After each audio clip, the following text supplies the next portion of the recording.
After falling from the rooftop with David, I felt an overwhelming sense of relief. I no longer had to live in constant fear, nor face someone I didn't love every day. But when I opened my eyes again, I found myself back in my junior year of college, on the day the Smith family came to select a student for financial aid. So, these are the students you mentioned, Principal Johnson? Yes, Mr. Smith. John and David are the underprivileged students of our school. The brothers came from the same orphanage. As soon as Principal Johnson finished speaking, David rushed forward and knelt before Mr. Smith. Uncle James, please sponsor me. I promise I will repay you well in the future. Watching David eagerly chase after money, I realized he had also been reborn, just like me. In our previous life, Mr. Smith had chosen to sponsor me, the top student in our grade. Now, David was trying to seize the opportunity before Mr. Smith made his decision. Uncle James, I will listen to you. David's words made Mr. Smith's eyes light up. I knew he was tempted. He desperately wanted a puppet who would obey him, which I had not been in our previous life. David had hit the crucial point and successfully caught Mr. Smith's attention. Mr. Smith, please sponsor David. I am willing to give up this opportunity. My voluntary withdrawal brought a satisfactory conclusion to the sponsorship. Afterward, David came out, gloating. Brother, this time, it's me who's going to the top. Congratulations. He had no idea what kind of abyss awaited him. In my previous life, after being sponsored by the Smith family, I no longer had to work tirelessly to pay for my tuition and had more time to focus on my studies. Just before graduation, I earned the opportunity to study abroad due to my excellent grades. I left for 3 years, thinking that upon my return, I could achieve great things and create a beautiful life through my efforts. However, I lost the most important person in my life. Upon returning, at Mr. Smith's suggestion, I married his daughter, Emily. I agreed readily. He thought I did it out of gratitude, but he didn't know that I did it for revenge. My beloved had passed away under Emily's car wheels, and the Smith family covered up the fact that Emily was driving under the influence, allowing her to go unpunished. The victim's family received no compensation, and her already ill body couldn't withstand the blow, leading to her passing away in sorrow. After the marriage, I learned why Mr. Smith insisted on marrying Emily to someone like me, who had no background or status. No respectable family was willing to marry her. Emily frequented various nightlife venues, accepting any man who came her way. During one of her drunken escapades, she contracted an incurable disease, AIDS. Mr. Smith knew his daughter didn't have long to live and was desperate to find an obedient son-in-law who could, through scientific intervention, help her have a healthy child to inherit the family fortune. But he didn't expect that I would agree to the marriage yet refused to touch Emily. I couldn't, because I harbored a deep love for someone who had passed away, and Emily was the one who caused her death. Emily, unable to get what she wanted, had me tied to a chair, cut both our arms, and smeared her infected blood on my wound. She wanted to drag me down with her. After the infection, I tried to gather evidence of the Smith family's crimes. One night, I saw Mr. Smith through the study door, weeping over a photograph. To my shock, it was a picture of the girl I loved most. Before I could figure out the reason, David came looking for me. During the years I was abroad, David had become addicted to gambling, dreaming of instant wealth but losing everything instead. You think you're better than me? I need money. I can't help you, David. The Smith family monitors me closely, and I have no job or money to lend you. In a fit of rage, he dragged me to the rooftop. You stole my chance. You took everything from me. In a moment of madness, he tried to end my life. Unexpectedly, as he pushed me, he slipped and fell with me. It's mine, all mine. He didn't know that the wealthy life he yearned for was my nightmare. I should thank him. After David left, I hurried to the library. I needed to find her. Now that I had a fresh start, everything was still possible. I could finally prevent her fate and spend the rest of my life with her. I saw the girl in the white dress studying by the window. Her dress was old but meticulously clean. The sunlight bathed her, making her hair shine like gold, like an angel. Anna. Anna was raised by her single mother, and although their family was not wealthy, it was warm and happy. Later, when her mother fell seriously ill, Anna, still a student, had to work part-time to earn money for medical expenses. One night, after finishing her part-time job, she encountered an intoxicated Emily, who abruptly ended her blossoming life. In the sunlight, she looked up at me with a warm smile, a scene I had longed for countless times. Didn't Principal Johnson call for you? Why are you back so soon? It was about the sponsorship. The spot went to David. She held my hand and gently comforted me. It's okay. Without the sponsorship, you can still get a scholarship. We can work hard on our own. I nodded and squeezed her hand, the warmth from her palm giving me a sense of reassurance. But I needed to find a way to make money quickly. The time for Anna's mom's illness was approaching, and to prevent any unforeseen events, I had to stay by Anna's side as much as possible. After much thought, I remembered that when I went abroad in my previous life, the wave of social media was just beginning. Perhaps I could seize the opportunity and give it a try. After taking Anna home, I registered an account and decided to record our daily lives of studying and working part-time together during my spare time. Occasionally, I would share some study tips. Anna's beautiful face also attracted many followers. Our humble but hard-working life resonated with the online community, who hoped for a happy ending for us while also wishing for a turnaround in their own lives. Gradually, my account gained some popularity. David began to cause trouble for me constantly. Although he had received the Smith family's sponsorship, he was still far from the luxurious life he fantasized about. He hadn't even met Emily yet. In his mind, I, who should have been struggling to make ends meet, had seized an opportunity and improved my life, which made him resentful.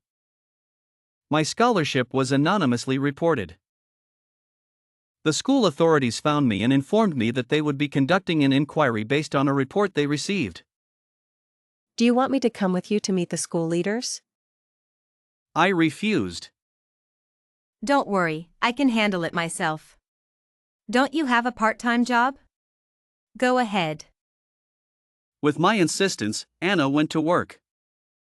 In the school office, I reviewed the report, which claimed that I spent all my time making money and filming videos, questioning whether I had time to study and if my grades were genuine.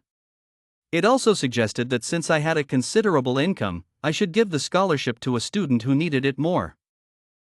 First of all, this is a scholarship, not financial aid. My grades meet the criteria, so the scholarship should be mine. I took out my phone and played the extensive study materials I had accumulated, showing them to the school leaders. I haven't missed a single day of studying. If there are doubts about my grades, I am willing to retake the exams with new papers. The school leaders accepted my proposal, and under their supervision, I began answering the new questions, still writing with ease. In the end, the school confirmed that my grades were genuine and would not revoke my scholarship. When I left, it was already late. I called Anna to pick her up from work, but none of my calls went through. 1,000 bad thoughts raced through my mind. I had lost Anna once before, I couldn't let her be in any danger this time. I quickly calmed myself and rushed to the bar where Anna was working a shift tonight. As I passed the bar entrance, I saw Emily.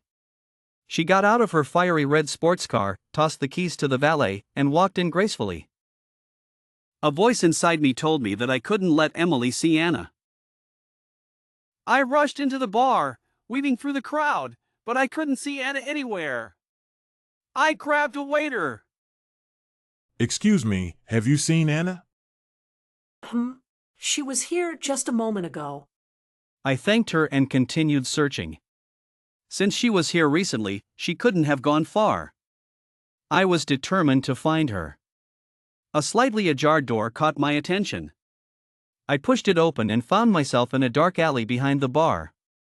The streetlight was broken, and the alley was pitch black. I could hear faint noises in the distance, so I followed the sound. Help! As I got closer, I heard Anna's voice calling for help. I grabbed a bottle from the ground and rushed over. David! Let her go! David had his arm around Anna's neck, trying to drag her further into the darkness. I smashed the bottle over his head, and he reflexively let go of Anna, clutching his head. Shards of glass cut his fingers, and he turned to look at me with a murderous glare I had seen before. Before he could react, I kicked him into the corner of the wall and shielded Anna behind me. John! Are you looking for revenge?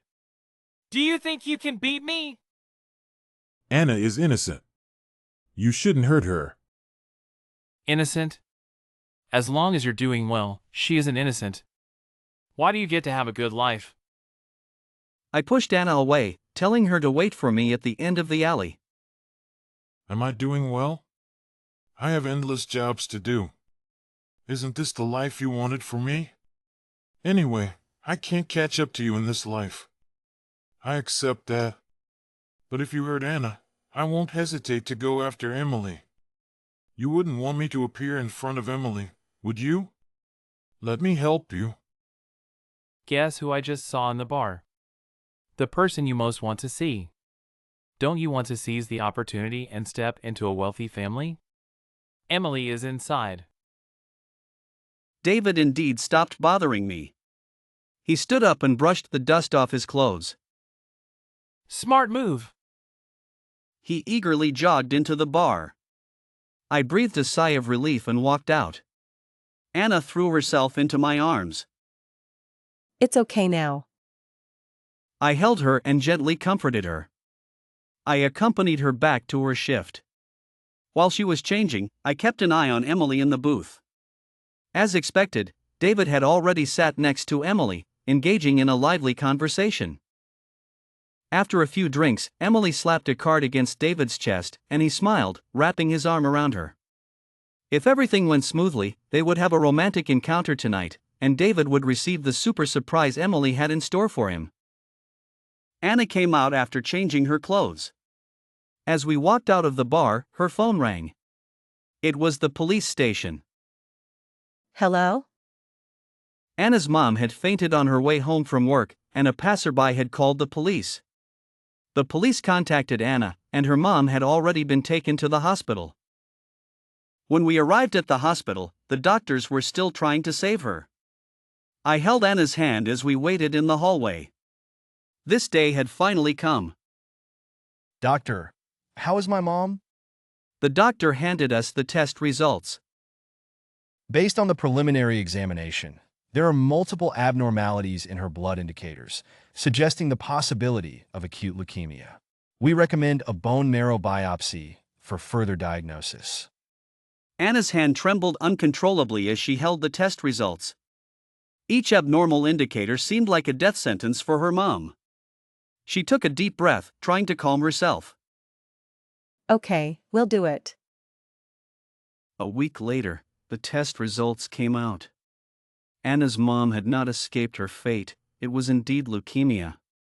Anna broke down in tears, but after crying, she wiped her eyes and suppressed her emotions to take care of her mother. I gathered our income from this period. Although it was barely enough to cover the initial treatment costs, it was still a drop in the bucket. Fortunately, my account was noticed by a media company. After negotiations, I received a signing fee, and professional staff would manage it for me. I could relax a bit and spend more time with Anna.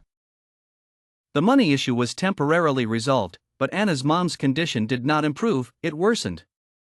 The doctor said that the only way to completely cure her was to try a bone marrow transplant, but the waiting list for the bone marrow registry was endless. Anna and I both had our blood drawn for matching, hoping against hope. When the matching results came out, fate did not favor us again, we both failed. I'm her daughter. Why couldn't we even get a 50% match? Anna's mom, who had lost a lot of weight in less than a month, gently stroked her daughter's head. Anna, I'm sorry. Although this is very cruel to you, I have to tell you the truth.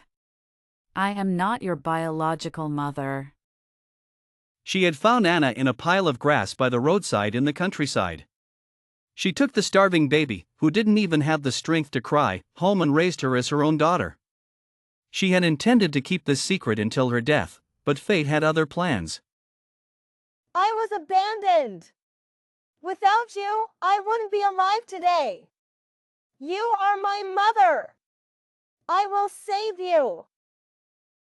As I waited for the bone marrow registry's notification, I carefully recalled the perplexing scenes from my previous life. Why did Mr. Smith shed tears in front of Anna's memorial photo? Could it be that Anna's biological father was Mr. Smith, and Emily was actually her sister? To uncover the truth, I had to get close to the Smith family. I submitted my resume to the Smith family's company. With my excellent academic record, I received an offer after the interview. Although it was just a small administrative position, it gave me a chance to get close to Mr. Smith. Upon joining the company, I saw David. After successfully getting close to Emily, he had become even more arrogant. Using his relationship with Emily, he had also secured a job at the company. John, why are you haunting me? Do you think that by joining the company, you can get close to my Emily? In your dreams! You're overthinking. I have no interest in Emily. I need money, and the salary here is high, that's all. Some things are already yours, and I can't take them away. Seeing me admit defeat, David laughed smugly.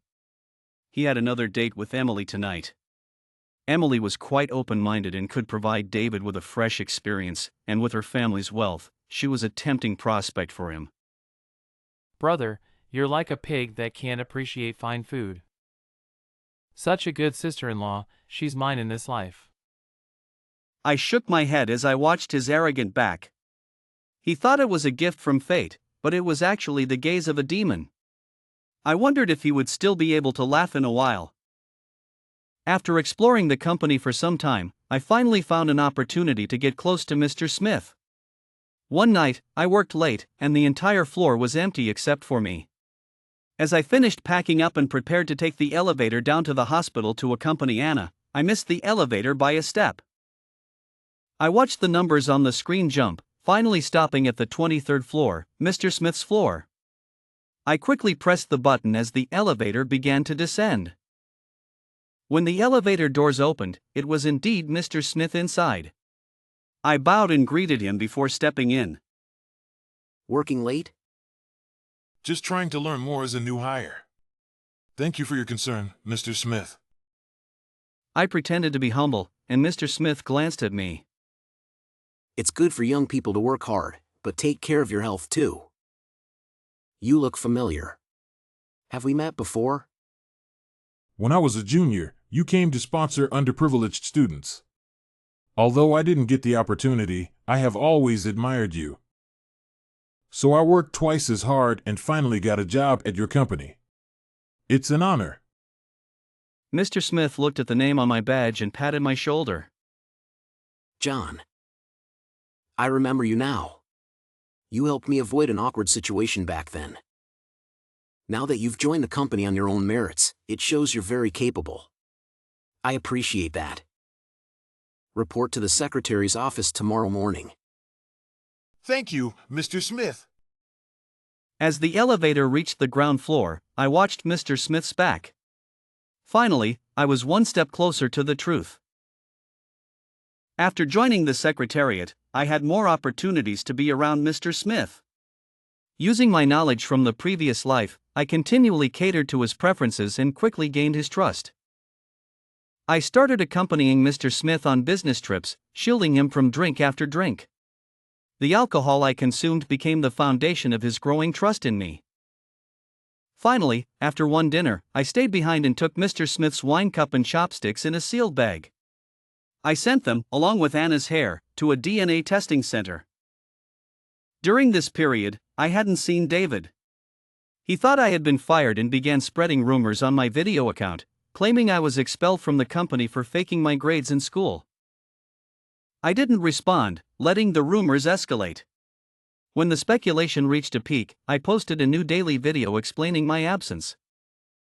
I've been busy adapting to the work pace, and fortunately, I've been appreciated by my superiors, transferred departments, and promoted. My girlfriend's mother is seriously ill, and I've had to help take care of her after work. The daily grind and life's burdens resonated with the viewers, and as the video gained traction, the balance in the account could support Anna's mom for a while longer. David's account, used for spreading rumors, was reported and banned by angry netizens. He saw the Secretariat's nameplate in the video and smashed his phone in anger. But he didn't dare confront Mr. Smith, so he blocked my way after work. John! Why do you have to compete with me for the Smith family? I just happened to gain Mr. Smith's appreciation. Do you think that by getting a promotion, the Smith family will be mine? The Smith family isn't mine, nor is it yours. It will only belong to Emily in the future. If I were you, I'd hurry up and have a child with her.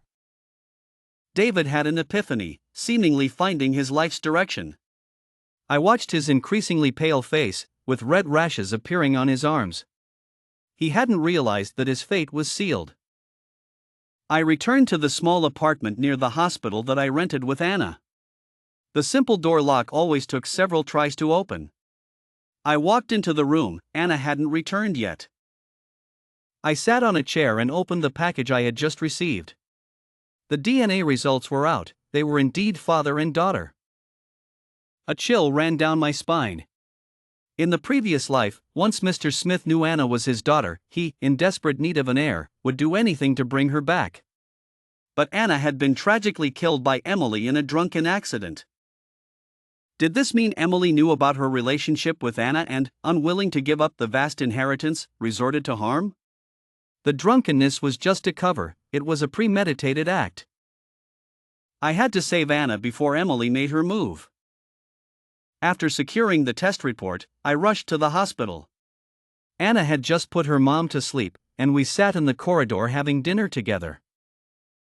Anna, if your biological father came to you with money and wanted to take you home, would you go? No. I didn't ask why. She was a strong, independent girl, and I understood she didn't want to forgive the parents who had abandoned her. I hugged her tightly. It's okay. I'll work hard to give you a good life. When I had nothing, Anna stayed by my side. She never looked down on me for being an orphan and was willing to work hard with me. I would protect her at all costs. But I was too naive. The next day, Anna disappeared. I couldn't reach her.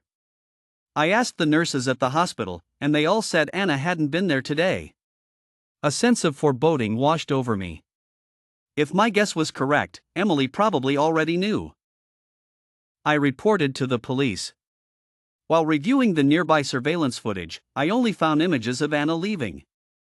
She was carrying something and turned into a narrow alley, the path she took every day because it was the shortest route to the hospital. There were no cameras there, and the trail went cold. Unable to find Anna, I had no choice but to look for Emily. David, ever the obedient dog, intercepted me as soon as I left the police station. Where is Emily? I grabbed David by the collar and pinned him to the ground. David, now physically weakened, couldn't break free. You're asking me? I should be asking you. Emily has blocked me. Did you put her up to it? I realized that Emily had known about her illness for a while. David, who had been unknowingly infected and still hoped to have a child with her, was of no use to her anymore and had been discarded. I looked at David, his eyes red and his body feverish, and released him with a soft laugh. Emily gave you a big surprise. Have you felt unwell recently? Go get checked at the hospital. I didn't waste any more time on David. Every second I delayed, Anna was in more danger. I had no other choice. I went to the company, headed straight for Mr. Smith's office, and burst in. Mr. Smith, you must find Emily immediately. Anna was tied to a chair, and Emily approached her with a syringe. The sound of me kicking the door startled her, and as she turned, the police rushed in and restrained her. She has a serious illness. The police carefully took the syringe from her hand and sent it for testing, then handcuffed Emily. I untied the ropes binding Anna and checked her over. Fortunately, she had no injuries. I had arrived just in time, preventing another tragedy. Child, I am your father. I only have a mother, no father. In the distance, Emily, controlled by the police, laughed hysterically. Father? A father who hasn't looked for his daughter in 20 years. If I could find her, couldn't you? If you hadn't found out you didn't have much time left, would you have remembered you had a daughter? Now you want her to come back and take what's mine. Dream on! Mr. Smith ignored Emily's ranting. The moment I informed the police, he had already given up on Emily. With a healthy daughter, the one with a serious illness naturally became expendable. People are selfish, even parents. Given a better child, no one cares about the less fortunate one. Emily's lack of care and companionship growing up led to her current state, and her father was not blameless. The police took Emily away. This time, she would face the law and pay for her actions. David appeared again, now so thin he was almost a skeleton. He tried to stab me from behind when I wasn't looking. But since he had contracted a virus, he was so weak that even a breeze could knock him over. I easily took the knife from him. John! Give me back my life! It wasn't me who made you sick. You've got the wrong person. Everyone has to pay for their sins, even if they get a second chance. Emily has already been convicted. Your retribution isn't far off. In the end, I should thank you. If it weren't for you, I wouldn't have had the chance to make amends. David, be a good person in your next life. I didn't look at David curled up on the ground. I was in a hurry to go back and have dinner with Anna. 2 days later, I received a call from Mr. Smith. Emily had passed away. Emily was being transferred from the infectious disease hospital to prison. As soon as she left the ward, a man in a white coat approached, saying she had one more test to complete. Before the police could react, he pulled out a knife and stabbed Emily straight in the heart. It was David. After pulling the knife from Emily's chest, he slashed his own throat, dying on the spot. With his last breath, he laughed and said, One more time. I still have a chance. David never learned to repent. The issue wasn't whether he could be reborn again but his insatiable greed. No matter how many chances he got, he would always meet the same end. I hung up the phone. There was one last person left. Now was the time. I left the company and started my own studio. This time, with Ada by my side, I could finally fulfill my regrets. Mr. Smith passed away in prison not long after, and his lawyer transferred all his assets to Anna. John, we have money now. I gently caressed her cheek. Anna, do you want this money? She smiled without speaking, and I smiled too. Go do what you want to do. Anna, John will always support all your decisions. She hugged me tightly, and time seemed to stand still. With my support, Anna donated the entire inheritance. In the future, this money would be used to help leukemia patients and to support orphans and underprivileged students. A great mansion for all. Compared to our wealth, this money would have a greater significance. Moreover, we were not poor ourselves. We had each other, love, and our own hands to work hard. Money earned through hard work would give us more peace of mind and make us cherish our hard-won peaceful life.